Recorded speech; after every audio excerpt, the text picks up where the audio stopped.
Abdul Goni. Saya Grilia Salsabila. Saya Ahmad Fatih. Saya Alif Mufidah. Saya Dida Syarifah. Saya Kadia Melani. Saya Indira Nisa.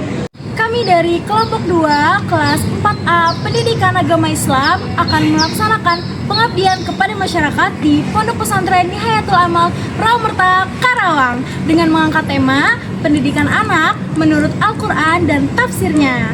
Melalui kegiatan ini, kami berharap dapat memberikan pemahaman tentang pentingnya pendidikan anak sejak usia dini sesuai dengan nilai-nilai Al-Quran. Yuk ikuti keseruan kita di sana. Ayo!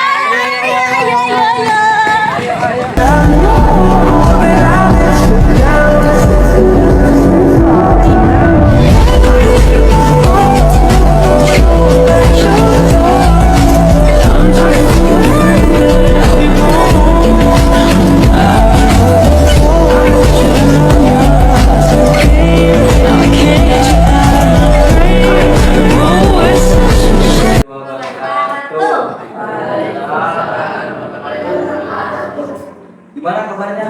Baik. Pertemuan yang menggunakan ya? Oke. Lagi ya, mudah-mudahan dapat duit ya. Oke. Langsung aja ya. Perkenalkan, kami dari mahasiswa Universitas Singapura Bangsa, Karawang, dari Fakultas Agama Islam, Prodi Pendidikan Agama Islam. Ada yang cita-citanya mau masuk Unsika gak? Ada yang tahu Unsika nggak? Ada yang tahu Unsika nggak? Tahu nggak? Tahu Unsika. Oh punya. Jadi Unsika itu kayak sekolah setelah lulus SMA nanti gitu. Yang mau lanjut lulus setelah SMA kalian bisa masuk Unsika ya. Masuk prodi PAI. Tapi nanti kita lulus. Sebelumnya kita perkenalkan dulu di materi yang pertama. Halo semuanya, perkenalkan nama aku Ika Di Melani. Kalian bisa panggil Teh Ika. Halo Teh Ika. Ya, selanjutnya. Halo semuanya, perkenalkan nama aku Indira Nisa. Kalian boleh panggil aku Teh Indira. Halo Teh Indira.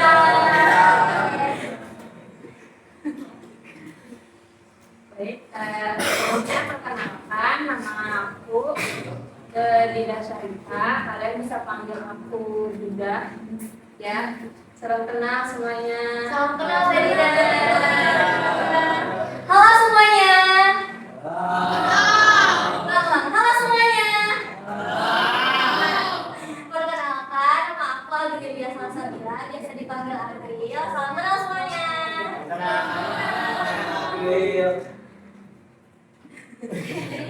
Halo semuanya. Ada yang udah tahu belum gurunya? Belum. Masa sih? Wah, Ini pas Gus. tahu bang. Tahu. Siapa, Oke, Bang? perkenalkan nama saya Muhammad Marong. Panggil aku, Panggilan. panggil saya Fatih aja ya. Halo Fatih. Panggilan Fatih ya pakai A apa? Oh, boleh. Gus. Iya Gus, kalau enggak, kalau lewat nanti Gus aja. Oke baik, sebelumnya perkenalkan nama aku Abdul Goni, biasa dipanggil Goni. Halo Kak Goni. Ya, jangan tegang.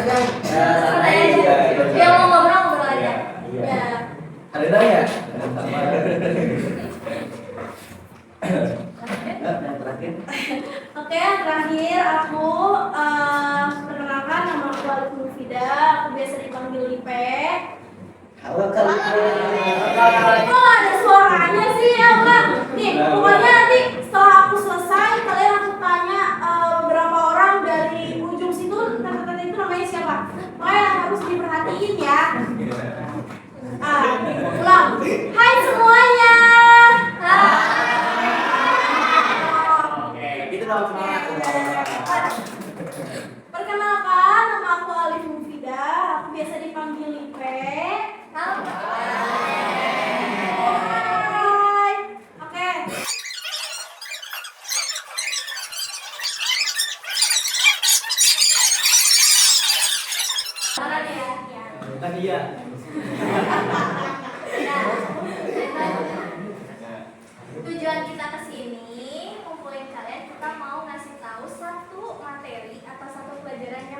penting banget buat kalian. Nanti kalian bisa perhatiin ya dari awal sampai akhir, dan nanti kita di akhir ada ice breaking atau games buat kalian. Jadi harus diperhatiin dari awal sampai akhir. Setuju gak? Setuju gak?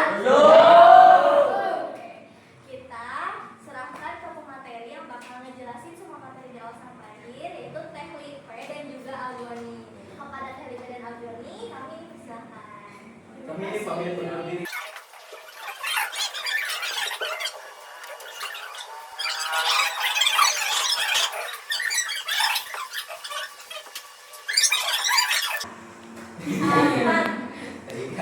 Tema pembahasan sekarang yaitu adalah pendidikan anak dalam perspektif Al-Quran dan tafsirnya gitu kan.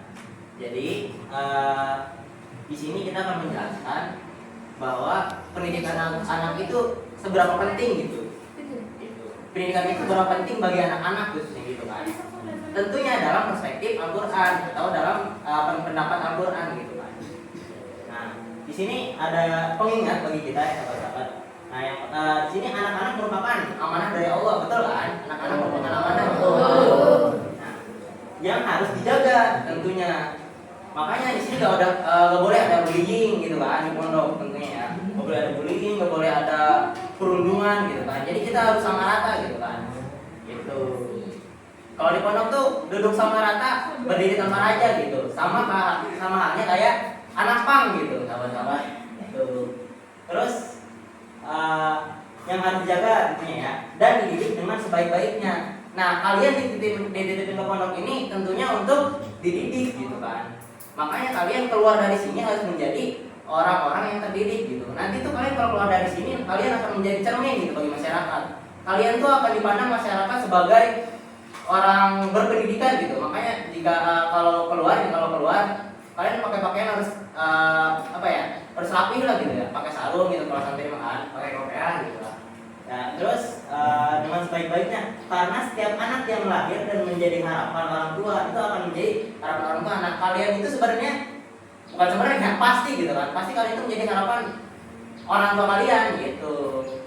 Jadi orang tua kalian itu di rumah berharap bahwa kalian itu nanti keluar pondok itu jadi orang-orang yang sukses tentunya gitu kan.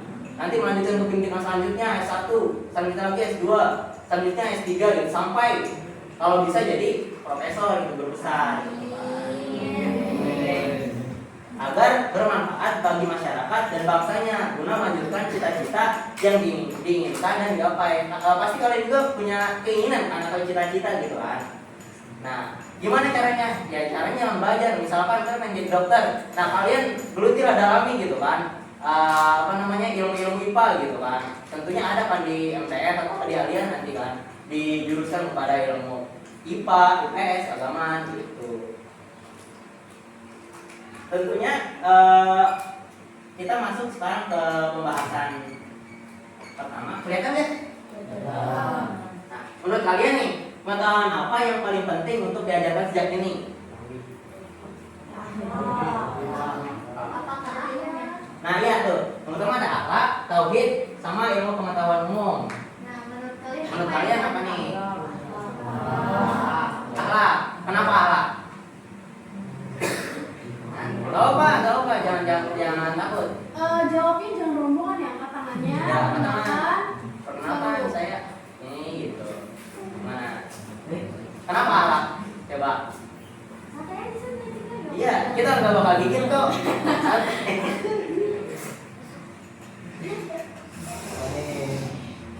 Nanti ada reward dari kita. Nanti ada hadiah kalau yang bisa jawab. Iya dong, pasti dong bang. Silakan katakan.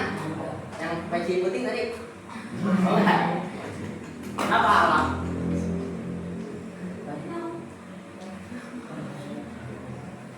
Buka adab gitu tuh. Nah, itu jawaban juga itu. Kenapa akhlak? Karena akhlak itu di atas ilmu misalkan. Kita kan ada jawabannya. Kenapa? Ada akhlak, ada tauhid, sama ada ilmu pengetahuan umum yang harus ditanamkan sejak dini itu apa sih? Menurut kalian? Akhlak ya tadi. Oke, kita lanjut ya. Sebenarnya yang harus ditanamkan sejak dini itu adalah tauhid, gitu kan? Sebab ada dalam surat Luqman ayat 13, gitu kan? wa itu qala Luqman libnihi wa huwa ya'iduhu ya bunayya la tusyrik billah inna syarqa la dzulmun adzim gitu kan. Ingatlah gitu kan kata Allah ketika Luqman berkata kepada anaknya saat dia menasihatinya, wahai anakku kata Luqman, janganlah mempersekutukan Allah. Sungguhnya mempersekutukan Allah itu benar-benar kezaliman yang besar. Sebelumnya di sini ada yang tahu belum? Luqman itu siapa? Itu namanya diagungkan, diambil jadi nama surat Luqman. Ada yang tahu nggak Luqman itu siapa? Ada yang tahu? Kalau tahu angkat tangan. Nah, yang tahu ini? Tahu nggak? Tahu nggak? Kalian jujur aja ya, kalau misal kalian nggak tahu jawab aja nggak tahu, nggak tahu teh. Jadi jangan diam aja, biar kita tuh tahu Ya. kalian tahu apa enggak. Ya tahu. Ya. Jadi Luqman itu bapaknya Maryam. Tahu nggak Maryam? Siti Maryam. Oh. Maryam itu siapa? Iya betul. Itu. Jadi itu jawab enak kan jadinya kalau. Nah di sini artinya ingatlah ketika Luqman berkata kepada anaknya. Siapa anaknya berarti? Siti Maryam, gitu kan? Kata Luqman gimana? Nah, Luqman itu sering menasihati anaknya ya, sering menasihati Maryam gitu kan. Nah, kata Luqman gini, wahai anakku, janganlah kamu mempersekutukan Allah gitu kan. Sesungguhnya mempersekutukan Allah itu adalah benar-benar kezaliman yang besar gitu. Jadi kalian itu harusnya dididik, mestinya kalian itu dididik oleh orang tua kalian itu kan agar tidak, kalian kan Islam dari lahir kan. Di sini ada yang ini belum? Ini bukan apa namanya? Mu'alaf ya. Ada nggak? Nggak ada. Nggak ada. Berarti Islam dari lahir ya. Berarti Islam kalian itu doktrinasi daripada orang tua kalian gitu kan? Ya kan? Kalian ikut aja nih, ikut aja gitu kan? Orang tua kalian agama Islam, ya kita ikut aja agama Islam gitu.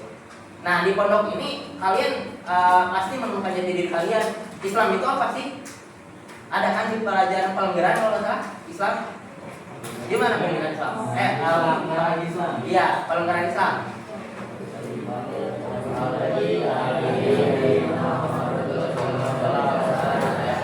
Coba tadi satu orang.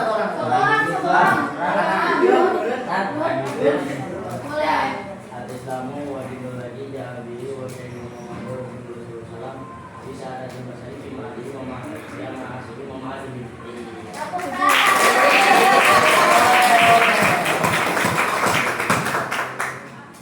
Jadi gitu ya. Islam itu adalah agama yang dibawa oleh Nabi Muhammad SAW untuk apa? Untuk gimana?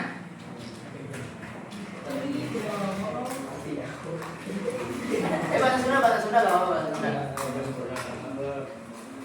Menyempurnakan akhlak gitu kan. Iya. Nah tentunya pada masa itu kan zaman jahiliyah ya, pada masa itu tentunya banyak yang tidak beriman kepada Allah. Nah yang diajarkan pertama itu sebenarnya bukan akhlak, tauhid. Yang diajarkan pertama itu karena kan Nabi Muhammad mengajak sahabat-sahabat gitu kan, mengajak para umatnya untuk menyembah Allah gitu kan. Gitu kan tadinya kan mereka agamanya apa tuh? Nasrani ya? Kalau salah gitu kan. Yahudi gitu kan. Jadi yang paling penting itu yang pertama tentunya tauhid gitu kan, yang harus diajarkan kepada anak-anak usia dini gitu kan. Itu kan. Nah, ini tafsirannya. Tafsiran itu di sini ada yang tahu nggak? Tafsiran itu apa? Tafsir Al-Qur'an misalnya. Ada yang tahu nggak? Hah? Nggak ada berarti. Belum tahu ya. Nah nanti kalian makanya belajar yang benar ya. Nanti tuh kalian masuk nih, misalkan kelas 2, kelas 3, kelas 4. Nanti tuh ada pelajaran misalkan tafsir di sini banyak di pesantren. Ada tafsir Jalalain, tafsir Yasin, tafsir Munir, banyak lah tafsir ya. Nah tafsir itu adalah penjelasan secara mendalam untuk meluruskan atau menjelaskan isi daripada Al-Quran ini gitu. Agar tidak misalkan kan di apa namanya di Al-Quran misalkan ada yadullah, tangan-tangan Allah gitu kan. Kan Allah itu kan gak punya tangan ya. Allah itu kan beda Muhammadul Wadisi gitu kan. Beda dengan kita, beda dengan yang baru gitu kan. Jadi Allah itu punya tangan. Gimana cara tafsirnya? Yadullah itu dianalogikan sebagai kekuasaan Allah gitu kan. Yadullah gitu kan, kekuasaan Allah gitu kan. Gitu. Gitu. Nah, di sini kita ambil menurut Ibnu Katsir. Nanti kalau kalian belajar misalkan masuk kalian nih, nanti kalau belajar Ibnu Katsir, nah di situ ulama-ulama tafsir itu banyak, ada Ibnu Katsir, ada Qori Shihab, ada Ibnu Khaldun, ada Muhammad Abduh, banyak lah. Kita ngambil apa namanya tafsirannya Ibnu Katsir. Menurut Ibnu Katsir dari ayat yang tadi ya, menurut Ibnu Katsir dalam tafsir Al-Quran Al-Azim, Al-Quran Al-Azim, ayat ini menunjukkan bahwa tauhid adalah dasar utama pendidikan tentunya. Karena syirik merupakan dosa terbesar yang harus dijauhi sejak dini. Makanya kalian itu selalu didoktrin oleh orang kan ibadah gitu kan Allah gitu kan. Karena tauhid itu tauhid ada 3 ya. Ada kan belajar tauhid kan ada ya? Ada kan ya? Tauhid ada berapa tauhid? Dibagi berapa? Ada maksudnya ada tauhid itu dibagi berapa? Udah ngaji pasti. Kemarin yang juara 1 siapa? THB. Juara 2? Juara 3? Apa itu tauhid? Iya, apa juga tahu apa itu? Coba. Tahu enggak? Ya, kebagi berapa juga? Tauhid itu kebagi di 3. Yang pertama ada tauhid rububiyah. Ingat enggak? Tauhid rububiyah, terus yang kedua ada tauhid uluhiyah, yang ketiga ada tauhid asma wa sifat. Iya, tauhid rububiyah itu tauhid di mana kita itu meyakini bahwa keesaan Allah dan dalam setiap perbuatan kita. Misalnya, kita yakin kan kalau kata bahasa Sunda jodoh, bagja, pati, cilaka eta geus kata Tuhan Allah gitu. Itu tauhid rububiyah namanya. Iya. Gitu. Terus ada tauhid uluhiyah. Nah, tauhid uluhiyah itu kita meyakinkan bahwa kita itu ibadah. Nah, ini dalam praktek ibadah kalau uluhiyah, praktek ibadah pada Allah gitu kan tentunya. Misalkan kita ibadah buat siapa? Inna sholati, gimana? Dalam doa kita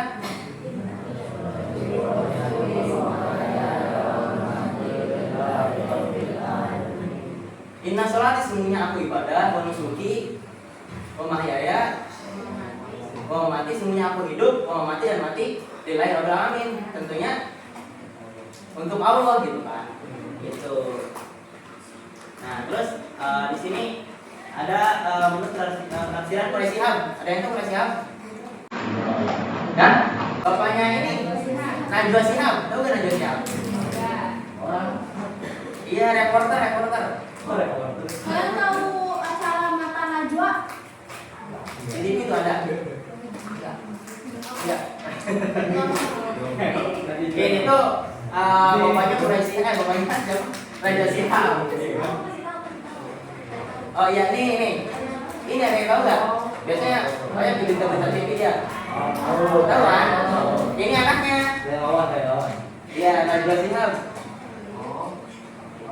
Nah, menurut bapaknya Najwa Shihab, di dalam tafsirnya karya beliau yaitu Al-Misbah itu menjelaskan bahwa penyampaian Luqman dengan panggilan ya bunaya menunjukkan metode pendidikan yang lembut dan penuh kasih sayang. Ya bunaya, wahai anakku, itu kan lembut kan? Enggak, siap. Ya bunaya, wahai anakku gitu kan? Itu kan lembut kan? Gitu. Oke, next. Nah, di sini ada Al-Luqman lagi nih. Kelihatan itu ya? Kelihatan nggak? Wasaina insana biwalidayhi hamalatu ummuhu wahnan ala wahnin wa bisaluhu fi amaini aniskur li waliwalidayhi ilaihal masir. Al-Luqman ayat 14. Nah, artinya kami mewasiatkan kepada manusia agar berbuat baik kepada kedua orang tuanya gitu kan. Ibunya telah mengandungnya dalam keadaan lemah dan lemah yang bertambah-tambah dan menyapinya dalam 2 tahun gitu kan. Itu wasiat kami kata Allah gitu kan. Bersyukurlah kepadaku dan kepada kedua orang tuamu, hanya kepada aku kamu kembali gitu kan. Innalillahi wa inna ilaihi raji'un. Sesungguhnya kita itu milik Allah dan kita akan kembali pada Allah. Kalau misalkan kalian ngaji nih ya, Fathul Majid.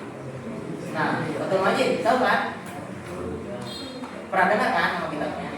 Nah, dalam Fathul Majid itu dalam kan nanti kalian kelas 2 kalian belajar Tijan teori ya. Tijan teori itu menjelaskan sifat-sifat Allah, lawanana, terus mustahilana. Sebenarnya tahu itu kita belajar cuma itu aja, kayak sifat wajib, sifat mustahil, itu sifat jaiz yang ada pada Allah, yang ada pada Nabi, malaikat gitu kan. Cuman nanti diperdalam tuh adanya Allah itu gimana sih? Gitu. Kalian pasti mempertanyakan kan? Allah itu ada di mana? Ada yang tahu? Kan di tauhid itu ada daur ya, ada tasalsul ya kan. Daur itu kan berputar ya.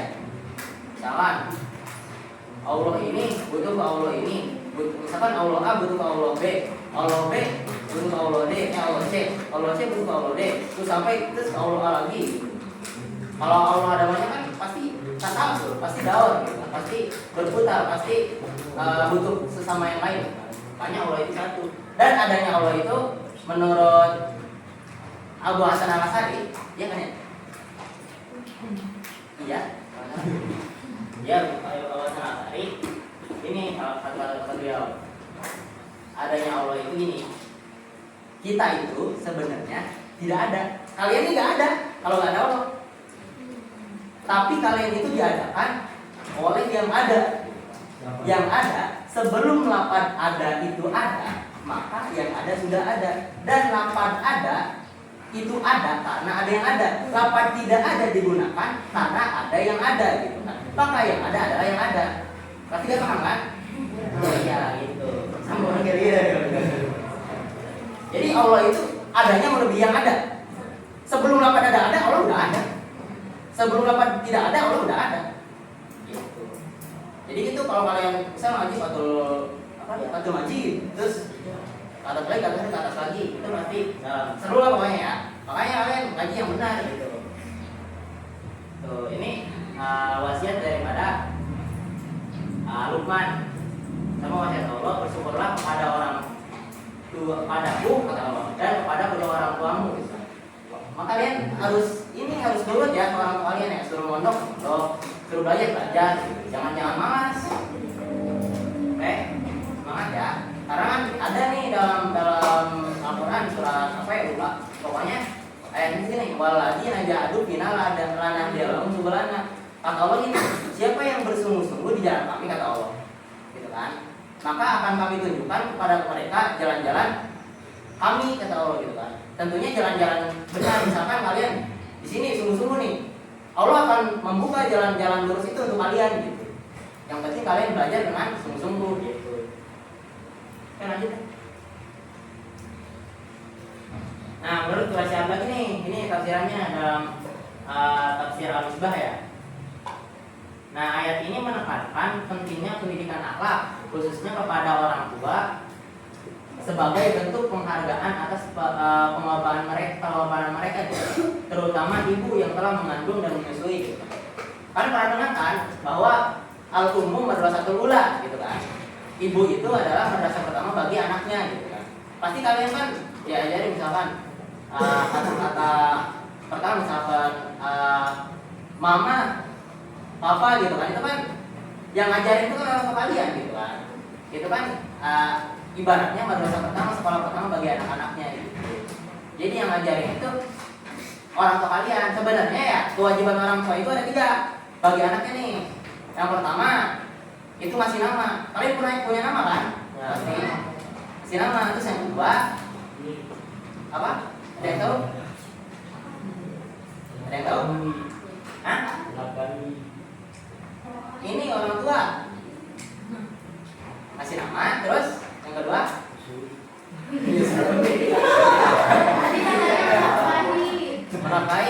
menafkahi itu apa namanya, bapak ya, itu mah kewajiban seorang suami gitu ya pada keluarganya. Ini mah orang tua, mama kalian, bapak kalian gitu ya. Kewajibannya itu yang pertama ngasih nama. Udah kan, kalian punya nama tuh, itu berarti udah gugur tuh kewajiban orang tua kalian. Terus mendidik, kalian pasti dididik kan orang tua kalian.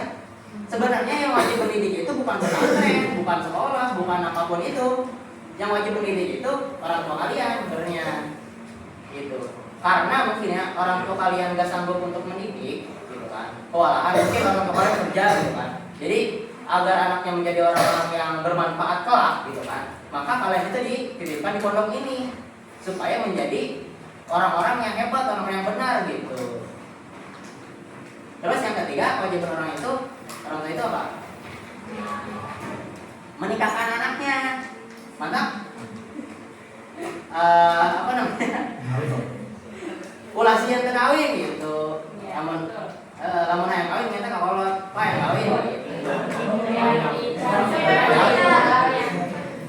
Iya, jadi kewajiban orang tua itu ada 3. Kasih nama, terus yang kedua jadi yang ketiga menikahkan. Oke. Nah, hal ini menunjukkan bahwa berbakti kepada orang tua merupakan bagian utama dari pembentukan karakter sejak dini. Gitu. Apa tuh ayatnya ya? Ridho Allah wa ridhohu walidain gitu kan. Ridhonya Allah itu tergantung ridhonya Allah. Maka kalian kalau pengen ridho Allah itu kalian harus berbakti kepada orang tua. Kalau orang tua udah ridho nih, kalian misalkan mau apa, kita harus izin orang tua ya agar dapat ridho orang tua gitu kan. Ketika kita dapat ridho orang tua, pasti kita dapat ridho dari Allah gitu. Ya, karena kan sebenarnya kalau kalian misalkan punya salah sama manusia, Allah itu maha pemaaf. Allah itu maha pemaaf. Jadi kalian jangan takut, Allah bakal memaafkan kalian kalau kalian tobat. Yang susah itu misalkan kalian punya salah sama teman kalian nih, misalkan ada yang bully nih orang-orang ini nih, orang-orang apa ya, so jago di pondok nih misalkan, ada yang bully nih, itu kan zalim kan pada temannya. Nah itu kalau gak dimaafin sama temannya yang zalim itu bahaya yang apa namanya, yang zalim itu, karena kan hablum minan nas itu lebih penting daripada apa namanya, daripada ya, lebih apa ya, lebih susah gitu daripada hablum min Allah. Berhubungan sama manusia itu lebih susah gitu daripada berhubungan sama Allah. Sama Allah itu tinggal kita taubat malam hari, kita bangun taubat, minta maaf ke Allah, Allah pasti maafin gitu, kalau kita sungguh-sungguh gitu. Jadi tapi kalau kita sama orang-orang terdekat nih, sama misalkan kalian sama kalian nih gaduh nih, bertengkar nih, terus gak saling memaafkan, itu Allah gak bakal memaafkan nanti di akhirat gitu. Sebelum kalian saling memaafkan, yang penting hablum minan nas dulu kalian selesaikan gitu sebelum hablum min Allah. Ini gitu aja sih. Dilanjut sama TFIP ya.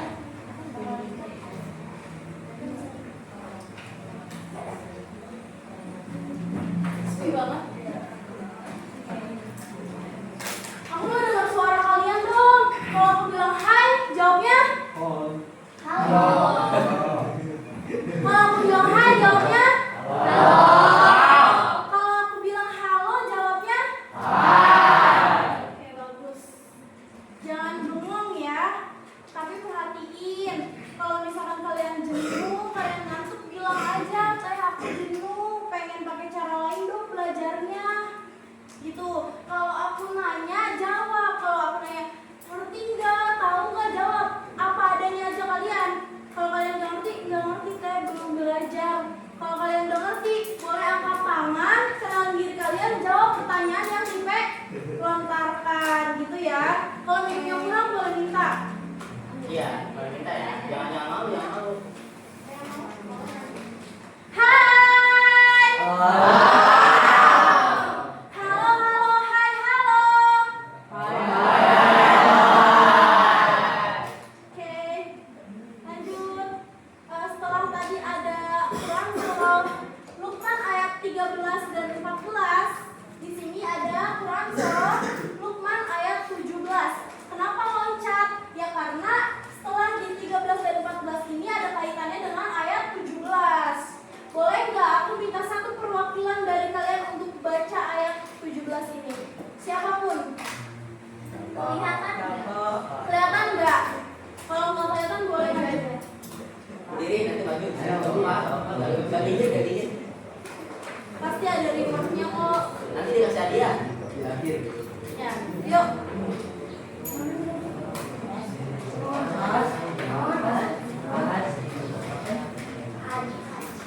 Mau angkat tangan atau ditunjuk? Tunjuk aja kali. Cuman baca aja kok, bukan menghafal. Saya kayak Ayo.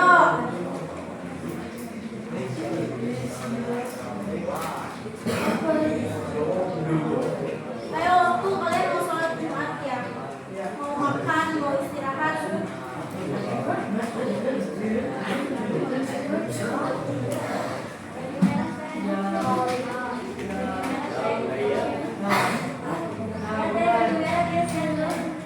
Ayo, baju merah sesuai request Ika. Ke depan. Yuk. Di sini mau di sini kelihatan? Boleh, kalau kelihatan mah nggak apa-apa. Sok. Ya, Bunaya.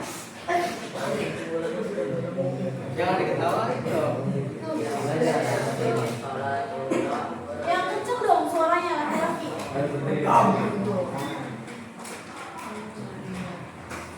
Ya, Bunaya.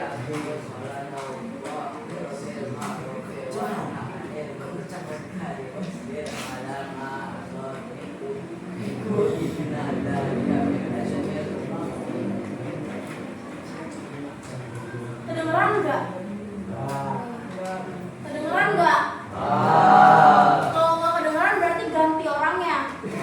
Siapa yang berani?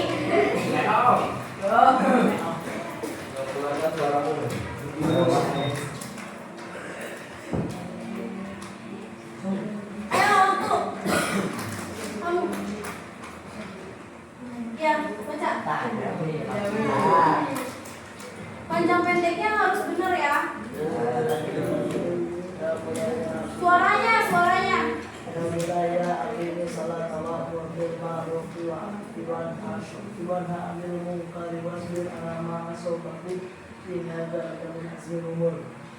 Oke.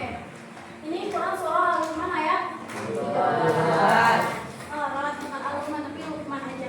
Artinya, wahai anakku, tegakkanlah sholat dan suruhlah manusia berbuat yang ma'ruf dan cegahlah mereka dari yang mungkar, serta bersabarlah terhadap apa yang menimpamu. Sungguhnya yang demikian itu termasuk urusan yang harus diutamakan. Di sini poinnya ada berapa? Terus?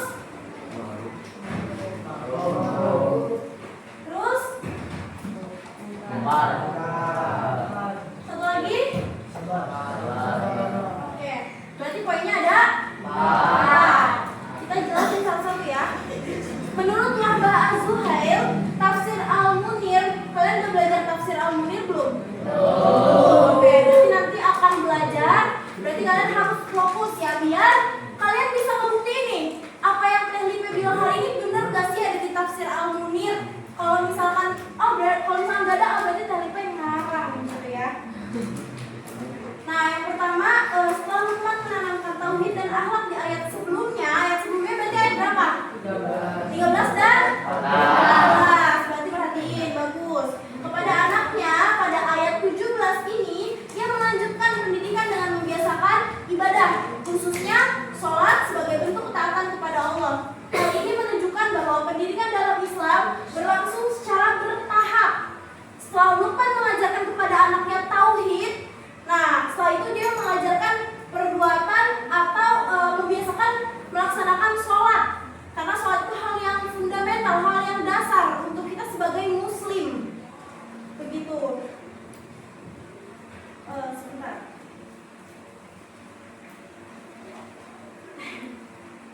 Nah, tadi kan ada 4 poin ya di dalam sini. Yang pertama, berpesan paling utama adalah memerintahkan untuk mendirikan sholat, bukan hanya kewajiban tapi sebagai bentuk kedekatan kita terhadap Allah dan melatih kedisiplinan kita dalam hidup. Kalau kita mau dilihat Allah gitu, kita mau disayang sama Allah, kita mau didengar di doa-doa kita ke Allah gitu. Hal yang paling pertama yang harus kita lakukan apa? Sholat. Tadi sholat itu adalah kegiatan yang mendekatkan diri kepada Allah. Oke, kalian udah SMP, kalian berarti pernah suka sama seorang perempuan. Kalau kalian mau dinotis, yang hal yang paling pertama kalian lakuin apa? Kalau kalian mau tahu nih, gue pengen nih tahu cewek itu bahwa gue tuh suka sama dia. Pertama yang kalian bakal lakuin apa? Apakah kalian akan berubah gaya menjadi lebih keren? Atau gaya rambutnya? Atau mungkin perawatan gitu biar kulitnya lebih cerah atau gimana? Ya itu kan, berarti itu kan cara-cara kalian biar perempuan itu notice kalian atau bahkan biar kalian tuh bisa pacaran gitu kan. Nah, itu juga salah satu contoh ya, biar gimana caranya Allah tuh lihat kita sebagai hambanya gitu. Ya Allah lihat aku tuh ada, doaku tuh semua doa-doa aku itu adalah keinginan yang ingin aku capai gitu. Berarti caranya dengan sholat begitu. Nah, yang kedua perintah untuk amar ma'ruf, yaitu mengajak kepada kebaikan. Mengajak kepada kebaikan yang kalian tahu nih contohnya bagaimana aja di dalam lingkup pesantren. Apa nggak pernah ngajak kebaikan? Kalian nggak pernah saling mengajak kepada kebaikan? Nah, atau kalian pernah diajak nggak sama guru kalian untuk apa gitu? Itu kan pasti kebaikan kan? Apa? Yang pertama apa?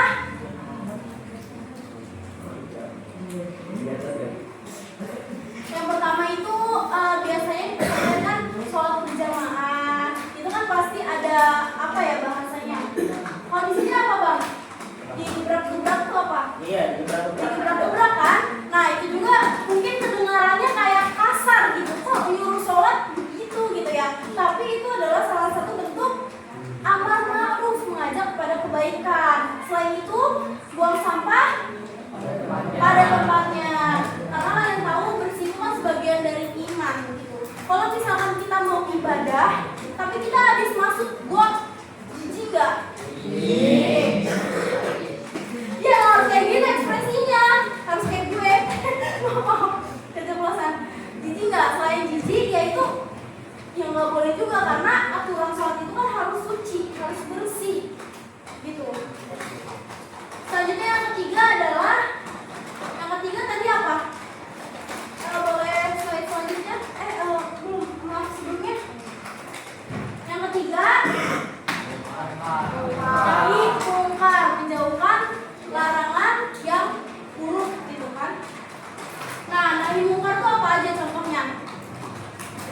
Tadi kalau misalkan ada buang sampah pada tempatnya, berarti ada juga yang buang sampah sembarangan. Terus perbuatan hal jelek apa aja yang kalian tahu? Yang sering terjadi di lingkungan kalian deh. Apa aja? Selain buang sampah. Merokok kalian kan? Itu kan nggak boleh di pesantren. Ya, merokok. Terus kalau lagi ujian biasanya ngapain? Apa lagi? Apa? PM. Oke. Nah, berarti kalian tahu kan hal-hal buruk yang harus dijauhi apa aja yang tadi kalian sebutin? Kalian menyebutkan secara sadar. Kalian nggak tidur. Kalian lagi perhatiin TV kan? Berarti kalian bangun. Kalau misalkan kalian udah sadar hal itu yang harus dijauhi, kalian jauhi. Jangan kalian lakukan. Jangan kayak ya udah gampang lantang tobat. Nggak bisa kayak gitu. Pelan-pelan. Nanti akan terbiasa. Nah, yang terakhir, yang keempat.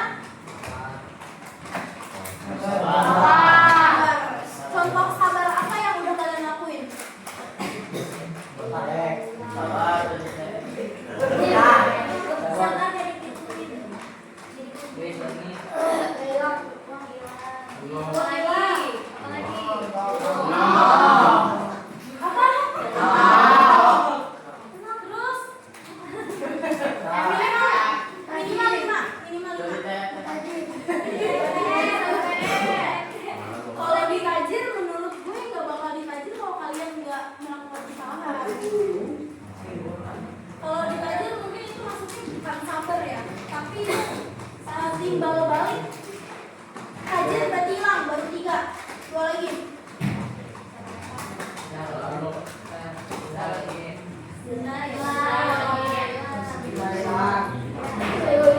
Terus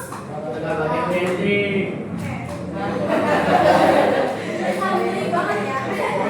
Kalian baru berapa bulan sih di sini? Baru berapa tahun?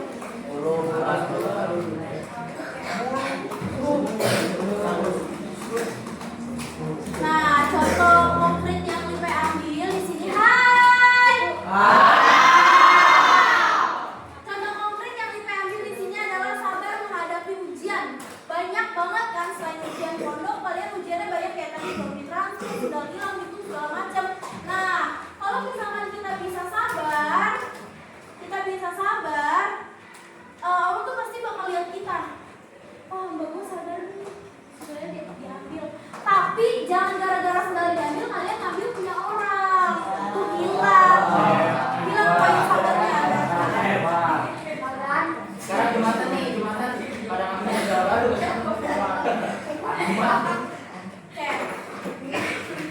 Masih mau perhatiin?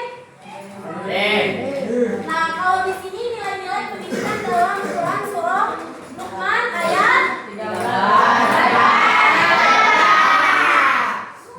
Berarti kalau ini adalah ringkasan dari apa yang udah dijelasin sama Agoni dan Lipe. Yang pertama, tadi yang Luqman ajarkan dulu kepada Maryam itu apa? Pendidikan apa? Yang poin pertama ada penanaman keimanan kepada Allah sebagai dasar kehidupan. Ini maksudnya gimana? Ada yang ngerti? Penanaman keimanan kepada Allah sebagai dasar kehidupan.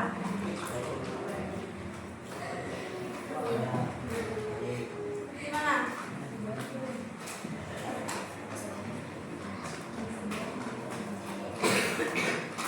Belum ada yang ngerti? Belum ada yang ngerti?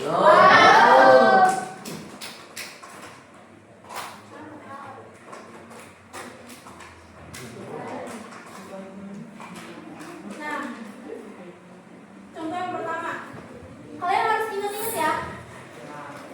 Ini ada banyak. Kalian masa juga banyak. Nanti ada 3 orang yang beruntung Lipe tanya. Dari contoh-contoh yang udah Lipe jelasin. Jadi tolong perhatiin, jangan berkedip. Bohong. Yang pertama ada penanaman keimanan kepada Allah sebagai dasar. Iman itu kan percaya ya teman-teman. Nah, kalau misalkan kita mau taat kepada Allah secara lanjut itu dari kita bayi sampai kita menikah sampai kita punya bayi lagi, itu berarti kita pertamanya harus percaya dulu bahwa Allah itu Tuhan yang berhak kita sembah. Gitu. Tuhan itu kan esa, Tuhan itu cuma satu, Allah. Berarti bagaimana caranya? Bagaimana contohnya? Yaitu mengajarkan anak berdoa sebelum makan. Doa sebelum makan gimana sih?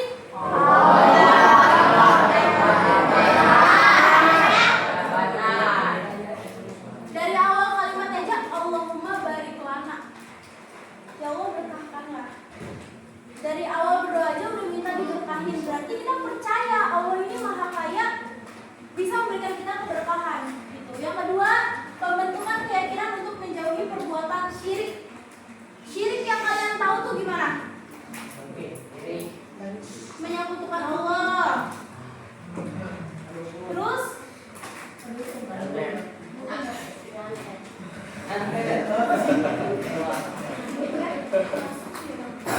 masuk. Terus satu lagi.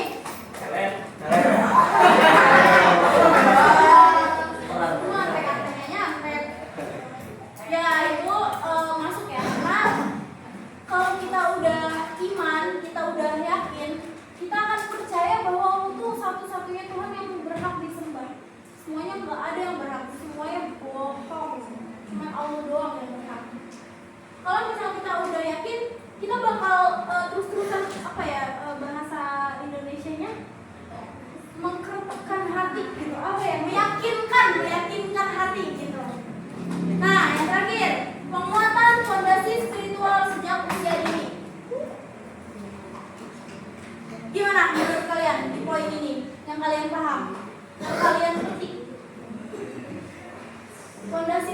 spiritual.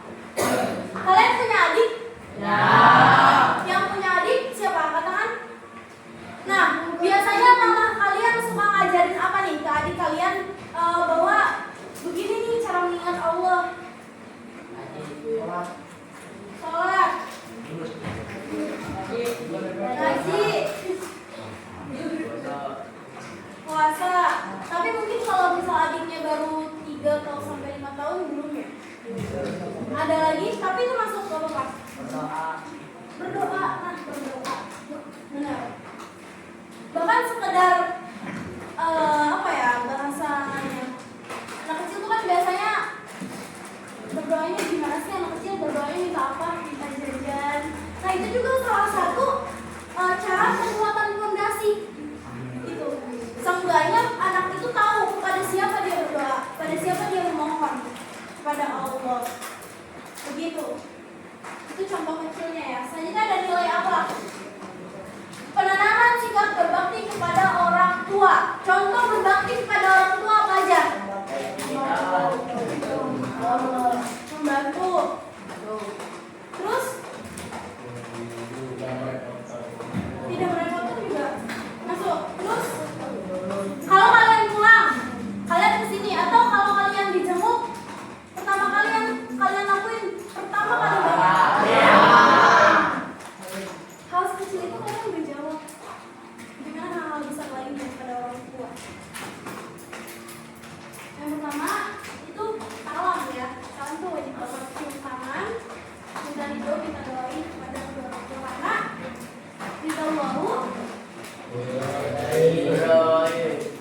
kalau gak ridho, kalau orang tua kalian gak ridho, maka dari itu hal kecil, hal yang paling gampang itu adalah ditanjung pada orang tua. Ngobrol pada orang tua, jujur, terbuka. Ada apa aja sih selama 1 bulan kemarin? Oh ma, aku kemarin habis tawaran loh 100 bed. Oh ma, aku habis ikut lomba loh. Bahkan hal kecil kayak sendal aku hilang. Cerita biar orang tua tahu, biar orang tua tuh merasa, oh anak gue sadar nih di pesantren tuh memang gini, tapi dia sabar gitu. Selanjutnya, pembentukan karakter sopan santun dan rendah hati. Maksudnya gimana? Sopan santun dan rendah hati. Sopan santun dan rendah hati. Rendah hati itu apa sih? Tidak sombong, benar. Tepuk tangan.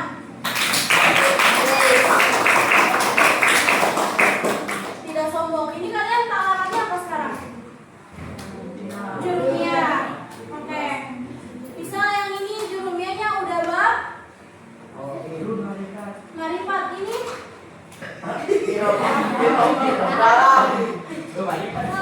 nggak apa-apa, jawab aja. Marifat juga. Yang beda dong dari Marifat.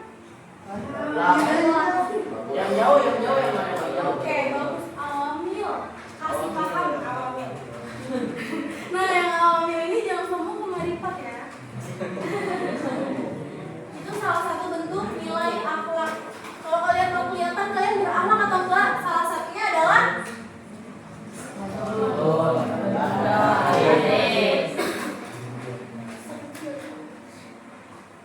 ketiga, pengembangan sikap syukur dalam kehidupan sehari-hari. Pengembangan sikap syukur. Hari ini kalian udah bersyukur belum? Udah bersyukur? Gimana bersyukurnya?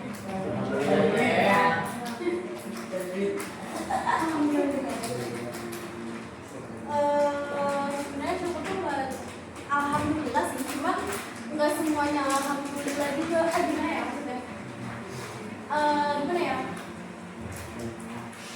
Dengan kalian bisa buka mata tadi pagi tuh sebenarnya tuh nikmat banget yang harus kalian syukuri. Kalian bisa duduk di sini, lihat Lipe berdiri di sini, itu syukur juga. Karena kalian sehat, kalian bisa jalan dari bawah ke atas, jalan tangga untuk orang yang sakit kaki itu gak gampang. Tapi kalian bisa. Berarti kalian sehat. Berarti kalian harus bersyukur. Itu poinnya. Yang terakhir, kebiasaan perilaku yang mencerminkan akhlak Alia. Tadi kan kita lagi bahas akhlak nih. Apa nih yang sekiranya bisa memperlihatkan perilaku kalian tuh adalah anak yang berakhlak? Tidak ngomong kasar. Tidak mengkasar. Terus selain nggak ngomong kasar, masih bersangkutan sama berbicara. Sopan. Sopan. Jujur. Siapa yang jujur? Tepuk tangan.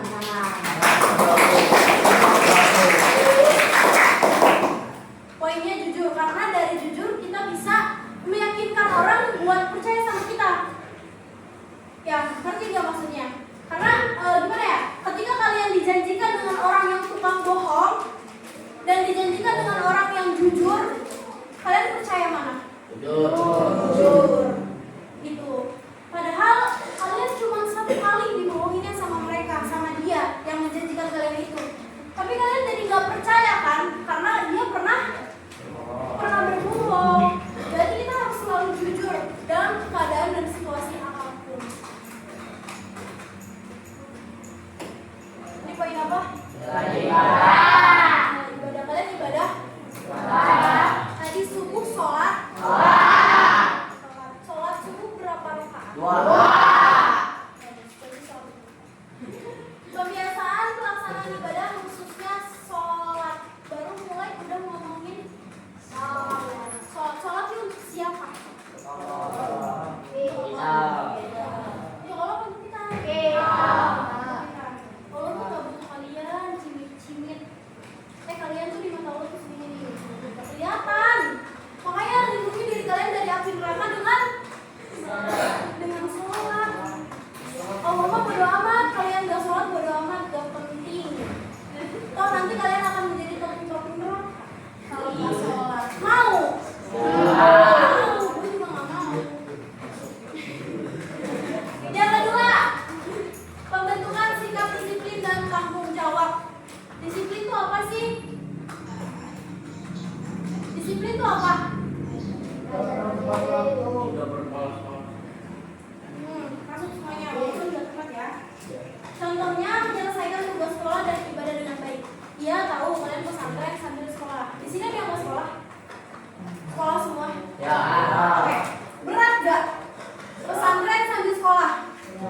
Tugasnya double kan? Ada hafalan di pesantren, ada ngaji di pesantren, juga ada tugas di sekolah.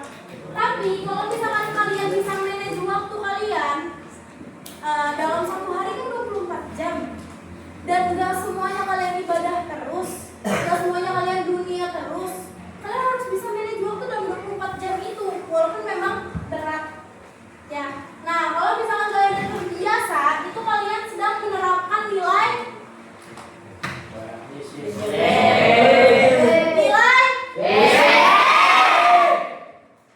Yang ketiga, penanaman kepedulian terhadap kebaikan, amar ma'ruf nahi munkar. Gimana caranya menanamkan amar ma'ruf nahi munkar? Menurut kalian aja. Menaati apa? Perintah siapa? Allah. Perintah Allah. Terus Menjauhi larangannya. jauhi larangan dia sih. Coba dong contoh yang lain deh. Itu basic banget. Gak mau tuh yang basic-basic. Nyalain. Nyalain.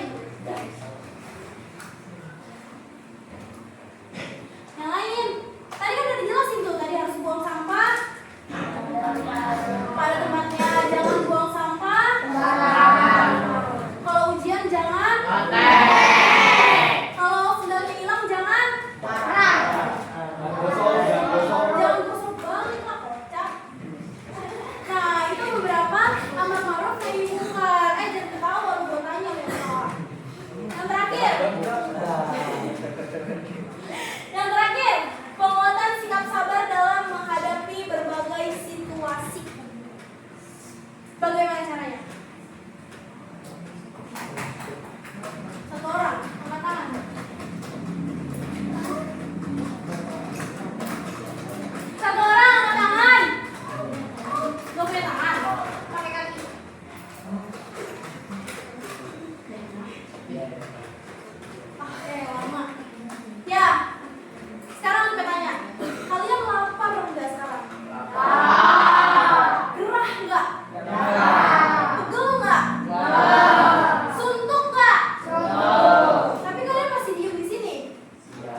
Ada aja.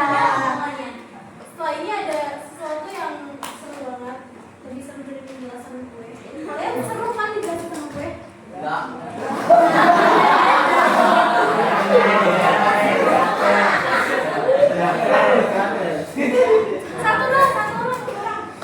Satu orang gue butuh berani. Maaf saya dari juga.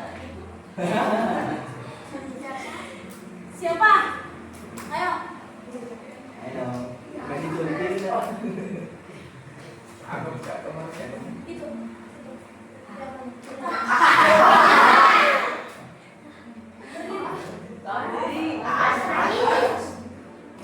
Kenapa nggak mau?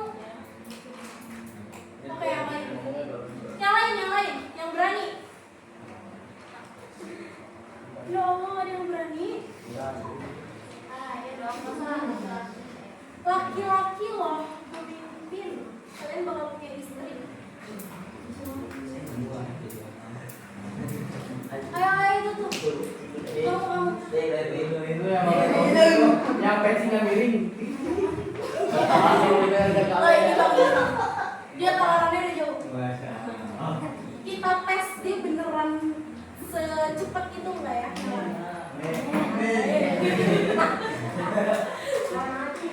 Kamu mau pilih di poin mana nih? Tauhid, akhlak atau ibadah? Paling aja Win.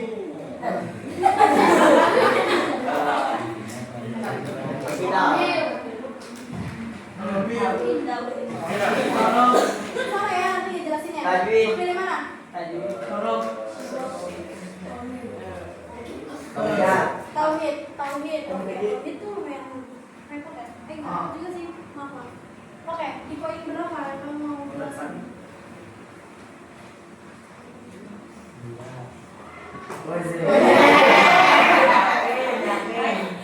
Sebentar. Poin 2 ini adalah pembentukan keyakinan untuk menjauhi perbuatan syirik. Teman kamu yang syirik. Kiri kita yang baju. Jadi ini. Oke, yang ini. Coba jelasin apa yang kamu paham tentang syirik. Tangannya lagi mereka ngomongnya. Mayati. Jadi berubah kayak bahasa Inggris. Jadi Kalian yang tahu gue tanya ya. Perhatiin. Jadi pembentukan keyakinan untuk menjauhi sifat syirik atau perbuatan syirik adalah untuk meyakinkan bahwa mencari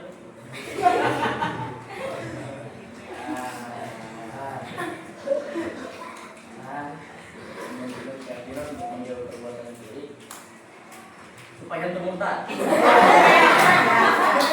Itu poinnya justru kenapa kalian ketawa? Kalian nggak ada yang berani kayak dia. Kok kalian ketawa? Kalian nggak ada yang ketawa. Pembentukan keyakinan untuk menjauhi sifat syirik perbuatan syirik adalah dengan cara memperkuat iman dan takwa kepada Tuhan.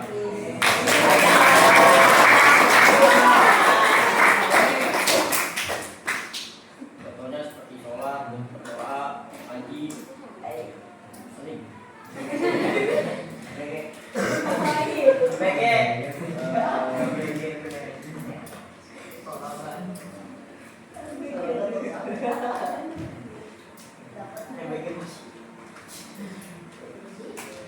Udah. Gua nggak mau udah lagi. temenin dong. Temenin dong. Om sini om.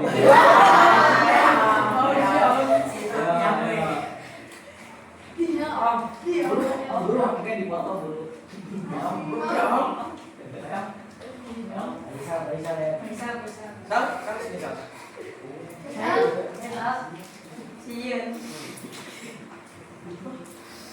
Kalau dia nyata. Kenapa? Malah gel. Mami dia nggak bakal gigit. Yuk. Atep. Ayo teh. Ayo, Bu. Tinggal itu. Jadi lagi Atep. Aja kamu. Langsung naik aja di jalan ngomong. Ayo, siapa namanya? Siapa namanya dia? Atep. Atep.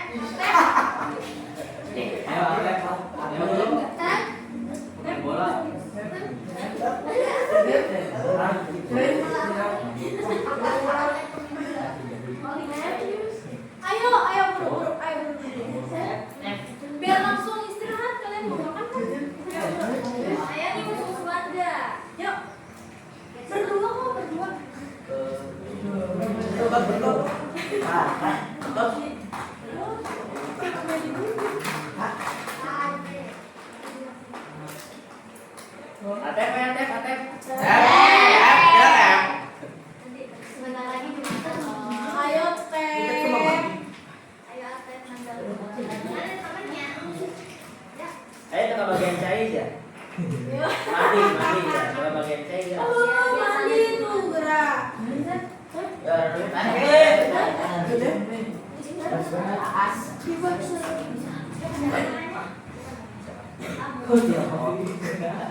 Rido. Rido, oh ini Rido. Ayo Atep temenin Ridonya. Masa nggak mau bantu teman? Ayo. Iya, Atep, ayo.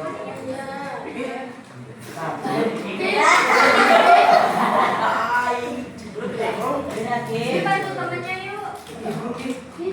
Apa nih butuh catering? Nah. Catering lagi bosan.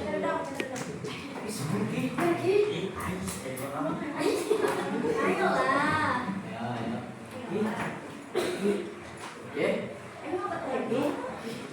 Ayo satu lagi gotong.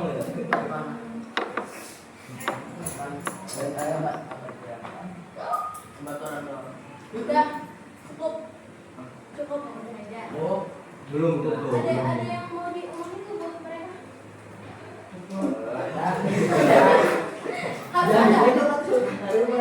Harus ada. Maju apa? Kecil bilang sama John. Mau Nah, dah gitu. Yang gini tangannya gini.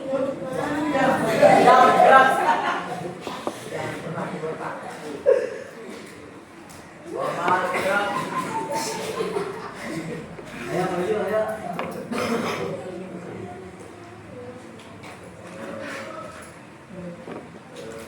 Oh, guys. Kasih. Sobat PM.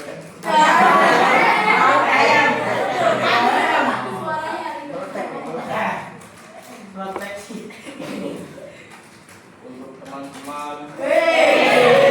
Jadi langsung jadi.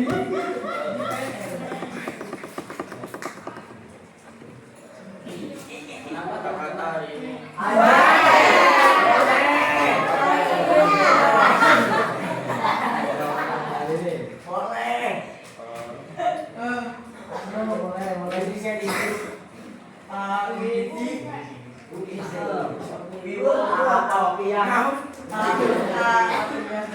Sobat PPT.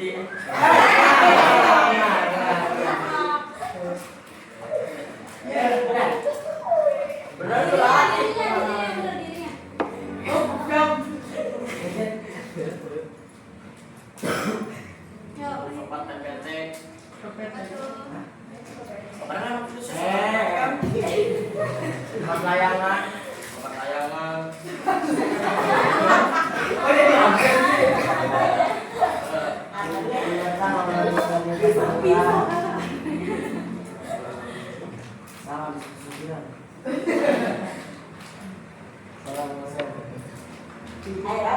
Komplek bolos, komplek ngajak-ngajak.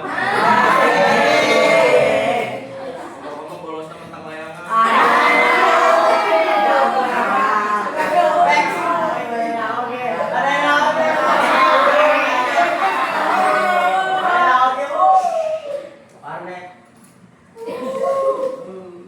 Untuk setan pengajak Maxim. Saya tidak mau kesana lagi. Sahara terus kajakan. Gas.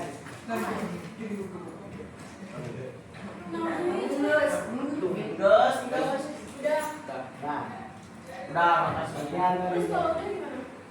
Wabillahi taufiq wal hidayah. Wassalamualaikum warahmatullahi wabarakatuh.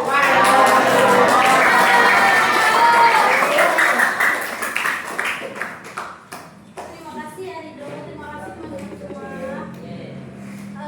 Antusias kalian, kita senang banget ya didengerin. Kalian dengerin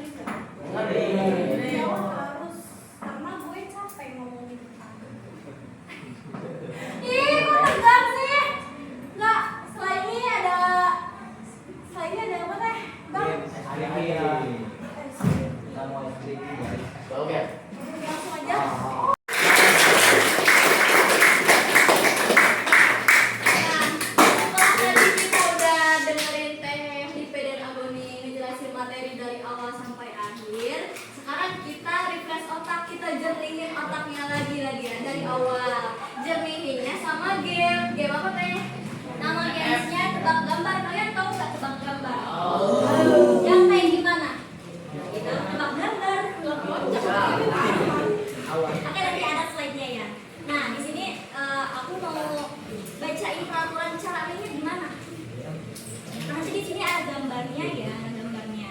Nah, kalian nanti perhatikan dulu gambarnya selama 5 detik. Nah, selama 5 detik tanpa ada yang buka suara. Jadi kalian perhatikan aja gambarnya, tapi jangan ada yang sambil ngomong bisik, gak ada yang bisik ya.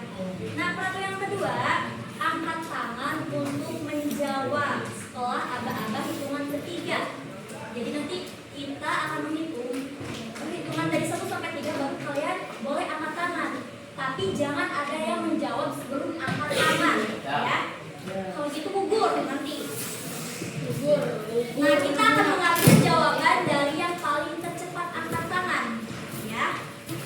Tidak ada yang bersuara selain yang menjawab tebak gambar. Tidak ada yang melanggar. Ini peraturan yang terakhir. Jika ada yang melanggar peraturan yang telah disebutkan tadi, maka jawaban dan hadiah akan diberikan. Paham nggak? Cara mainnya gimana? Paham? Paham. Oke, jangan ada yang jawab. Jangan ada yang jawab. Kita ya, angkat-angkat. Udah ada jawabannya? Gambar apa? Belum. Tahu kan tadi gambar apa? Tahu. Kita terus 2, 3. Yang mau yang belakang dia sebelum angkat ketiga udah angkat tangan. Gitu ya? Apa berdiri? Apa? Berdiri aja. Yang apa berdiri? Benar nggak? Benar nggak? Kalian tahu tadi nggak? Sama. Oke. Coba, bentar. Udah dapat jawabannya? Oh. Udah dapat jawabannya semuanya? Belum. Nah. Tahan. Udah, kita hitung deh. 1, 2, 3. Oke. Yang berdiri. Yang ini siapa? Ate. Apa jawabannya? Jawabannya benar apa enggak? Enggak. Emang jawabannya benar? Tadi jawabannya benar. Kenapa bisa jadi rukun iman? Ruku. Ini gambar apa nih? Ruku. Ruku kenapa sih? Tambah N. Jadi, Iman. Nanti N. Jadi dapat iman. benar kan jawabannya? Namanya siapa? Diki. Diki. Ada gambar yang terakhir. Yang udah jawab boleh jawab lagi. Nanti Diki sama Ima boleh jawab lagi. Ini yang terakhir dari kanan lagi. Dari papan cepat. Oke? Siapa itu? Yang mana udah ada? Udah dapat jawabannya? Udah dapat apa? Jawabannya dia mungkin. Ya, cepet kita ini mau. Nah, kita tanya deh. 1, 2, 3. Ah, belum ada. Ada teh. 3. Oke, yang belakang dulu. Ada apa? Kenapa bisa jadi apa? Gimana caranya nanti? Tiga apa?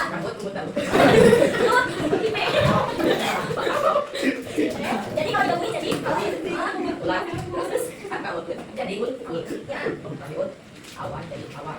kenapa jadi awal? N jadi M. Jadi jawabannya? Tapi awal. Berarti jawabannya? Namanya siapa? Stephen. Ya. Oke.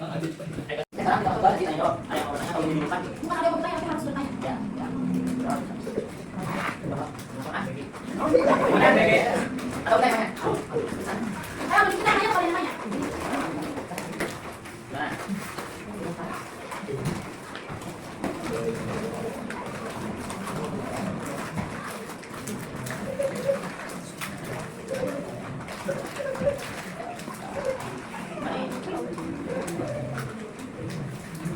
Kayak gitu kan, misalkan kalian bingung di bangun bingung apa gitu. Jadi kemana? Kita diskusi aja di sini. Ya, kita sampai ya. Santai. Mana ya? Kita ini kok pasti kan dengan dilema. Tidak ada dilema. Ya. Pasti ada pertanyaan dari pertanyaan. Kalau misalnya pertanyaan itu dikeluarin, bertanya ke kita, itu kan menjadi satu bodohan. Kalian mau bodoh? Bertanya. Coba aja, nanya. Ini kan katanya kalau misalkan kalian ada masih bingung tadi materinya apa, dijelasin masih bingung, kalian tanyain aja materi yang menjelaskan apa, dijelasin lebih dalam lagi. Kalau saya yang bingung, tanya aja materi yang ini belum paham, gitu mau dijelasin lagi dong, gitu boleh. Atau udah paham sama materinya, tapi belum dikasih contoh nih, soal IPA atau Boni boleh, mau contohnya dong. Kayak gitu. Tidak, tidak.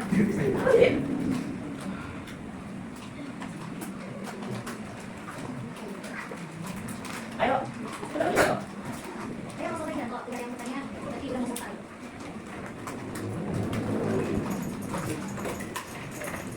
Saya tadi nanya nih.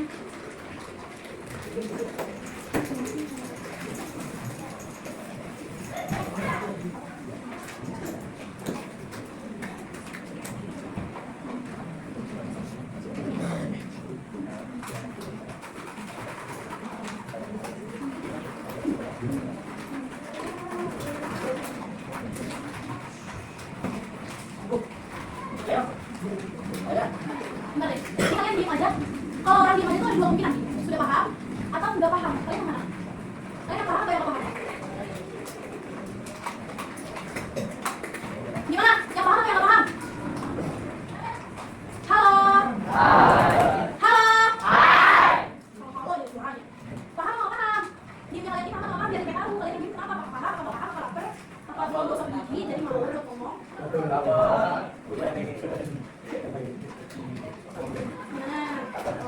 Gimana? Sekarang gini mau pengen nanya, kalian nanya. Nah, kalian nanya. Ini pengen nanya. Ini pengen nanya benar. Oh, oke, ini pengen nanya.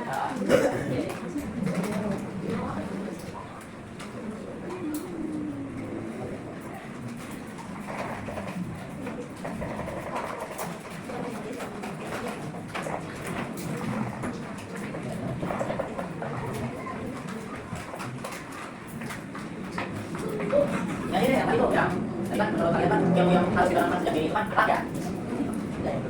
Yang menurut saya kan tadi kelas ya. Kenapa salah? Nah, gimana dong? Iya ada tuh gimana? Ada di atas. Tapi kalau kalian tahu kalimat ada di atas itu belajar dulu kan? Belajar. Tadi dulu dong. Mana dulu? Mana dulu? Mana? Katanya tadi. Mana? Berapa aja nih soalnya? Saya yakin kalian aja. Alat dulu apa ada dulu jadinya? Ada dulu apa yang dulu? Ada. Yang bilang ada dulu apa kan? Ada dulu. Oke, nggak ada. Berarti yang dulu. Coba yang dulu sama yang Yang dulu. Berarti enggak. mana nih? Ada dua yang dulu. Ada dua. Nggak usah banyak gerak. Nggak butuh banyak gerak. Butuhnya jawaban. Ada dua atau yang dulu? Ada dua atau yang dulu? Ada dua atau yang dulu? Ada. Ada dulu. Ada dulu. Kenapa? Kenapa? Kenapa ada dulu? Kan belum dulu karena kalian pernah kalian berarti ada dulu. Kenapa? Takutnya nih kalian balik nih. Bentar, saya balik tadi sekarang. Habis ini habis naik pasti balik dulu kan? Enggak ya. Nanti pas tahun baru balik nih. Ada yang nanya, ada dulu atau yang dulu? Gimana jawabannya? Apa? Gimana?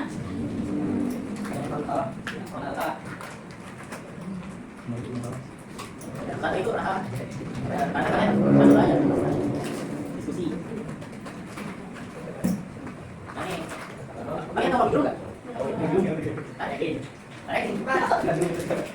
Menurut beliau ya, ini ruang kelas itu adalah ruang terbebas untuk berekspresi.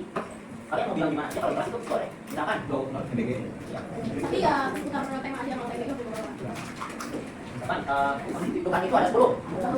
Nah, boleh nggak kelas bilang itu? Enggak, kenapa enggak? Boleh dong, kan kalau gitu ruang kelas itu adalah ruang terbebas untuk berekspresi.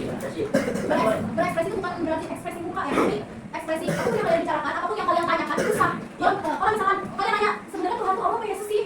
Padahal aja sampai lahir, kalian nanya gitu itu sah. Gak apa-apa, selagi ada ujungnya, selagi ada jawaban yang kalian kepada Allah, itu boleh. Kenapa boleh? Karena kan di ruang kelas kita banyak nih. Pasti teman-teman punya pendapat lain tentang itu. Misalkan, Dot, gini dong, Tuhan itu menurut saya salah. Misalkan ya, terus jawab Steven, menurut saya satu, penjelasannya gini. Jadi ada yang membantah, ada yang menjelaskan gitu. Gitu. Ya betul, jadi ada salahnya. Ya, jadi jangan salah. Kalian kalau bertanya sekarang, karena kan ini banyak teman-teman yang nanti kalau kalian salah, nanti bakal ngurusin atau jelasin gitu. Ya Dok, itu kayak bisa. Gimana? Oh, sebentar, ini tadi mungkin bukan pertanyaannya. Enggak ada yang mau tanya. Oh iya, berarti ini mungkin bukan pertanyaan. Berarti mungkin ini perspektifnya tentang ada berikutnya. Oke, lanjut. Ada lagi?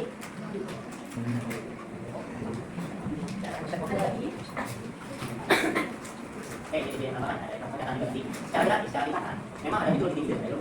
Tetapi dalam perspektif lain, kenapa kita harus beradab? Kenapa kita harus lebih tinggi daripada itu? Coba, misalkan orang ini baik, tapi beradab. Dia kan bakal apa ya? Bakal misalkan pejabat biasanya nih kan? Pejabat itu kan dia kan cinta sama ilmu. Kenapa dia korupsi? Karena beradab gitu. Tapi misalkan orang bodoh misalkan nggak berilmu, tapi beradab, tahu, tapi nggak beradab kan? Kita bakal ngecengin orang-orang yang berilmu itu kalau beradab. Enggak kan? Pasti pandangan kita ini. Itu memang oh dia pantas nggak beradab gitu kan? Tapi kan kalau orang berilmu nggak beradab, mana orang kan berbeda kan pasti. Mana orang kan dia rumah santai, tapi kok kayak gini mana orangnya gitu. Gitu. Jadi catatan ada gitu lebih tinggi daripada itu jelasnya. Ketika kita sudah bisa mempunyai ilmu tersebut. Jadi ketika kita sudah mempunyai ilmu misalkan sudah punya ilmu nih. Nah, perspektif ini pakai harusnya ada gitu ada boleh nih, tapi ada ilmu itu. Karena kita ilmu, jadi kita beradab gitu.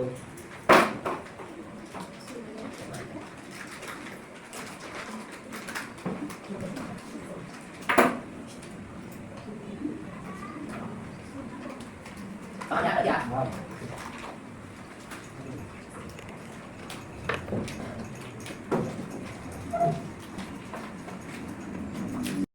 gak?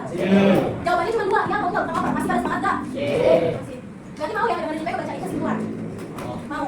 Tadi kan kita udah ngebahas tentang Quran surah Luqman ayat. Nah, kalau misalkan ada pembahasan berarti ada kesimpulan. Kalau misalkan ada pertanyaan berarti ada jawaban. Gak apa-apa. Kalau misalkan kalian belum ada bertanya, tapi setidaknya kalau misalkan kalian mau, misal nih, ini kita kan banyak nih, dan teman-teman kalian juga banyak. Kamu mau takutnya pertanyaan kalian ini nggak nyambung sama tema, atau mau karena suaranya kurang bagus, atau gimana nggak ngerti ya, pokoknya malu aja. Itu nggak apa-apa, nanti bisa ditingkatin lagi ya. Yang penting kalau misalkan lagi ngaji atau lagi ada kegiatan apapun yang sekiranya ada narasumbernya di depan, itu tolong dimengerti. Terus kalau kalian nggak mengerti, nggak apa-apa aja. Tapi pasti setidaknya setelah kalian pulang dari sini kalian akan tahu satu hal yang sebelumnya kalian udah tahu. Begitu ya. Nah, kesimpulannya adalah pendidikan dalam Quran surah Luqman ayat 13, 14, dan 17 mencakup tauhid, akhlak dan ibadah sebagai dasar pembentukan keimanan, karakter dan perilaku. Ketiganya ini perlu ditanamkan sejak dini secara seimbang agar terbentuk pribadi yang beriman dan berakhlak. Berarti tujuannya adalah menuntut orang atau menuntut generasi selanjutnya agar bisa berakhlak, berilmu, yang nantinya akan bisa beribadah kepada Allah Subhanahu wa taala secara maksimal. Segitu dulu ya.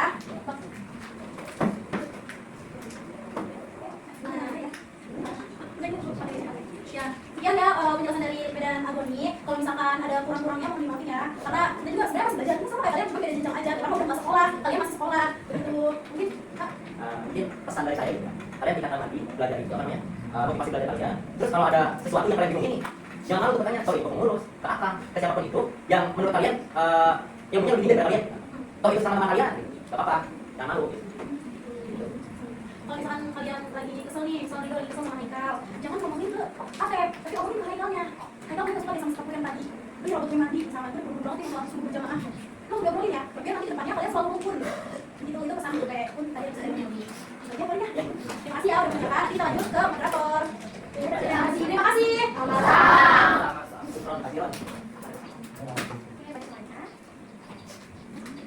Oke, sebelum kita tutup, kita ucapin terima kasih sebanyak-banyaknya karena kalian berbagi waktu, tenaga, pikiran kalian di tempat ini. Semoga ilmu kalian selama di pesantren ini, sampai sekolah ini berkah hingga dunia akhirat. Amin. Ya Rabbal Alamin. Sebelum kita tutup, kita mau foto-foto sama video sebentar sama kalian, boleh? Boleh. Foto kita. Alhamdulillah, kegiatan pengabdian kepada masyarakat yang kami laksanakan telah berjalan dengan lancar. Semoga dengan kegiatan ini memberikan manfaat dan barokah di kemudian hari. Terima kasih.